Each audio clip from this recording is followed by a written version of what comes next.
गाड़ी के tyre change कराने में टायर उतार रहे हैं ब्रदर। टायर टायर लग रहा है यहाँ पे भाई। सब मशीनों से काम होता है,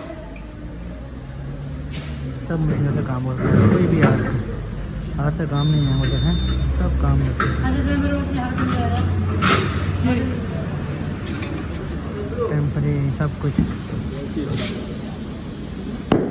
सब चीज़ें टायर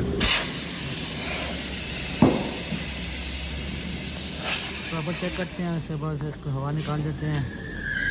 उसके बाद फिर दोबारा उसको हवा डालेंगे। अभी स्लीपर चेक करते हैं। शॉप बहुत बड़ी शॉप है यार, इतनी बड़ी बड़ी मशीनें हैं ना पूछा। बड़े बड़े टायर गाड़ी अलाइनमेंट हो रही है, सामने अलाइनमेंट कार है इसकी। हवा एडजस्टमेंट जैसा टायर कितना बड़ा टायर जो अलाइनमेंट होती है।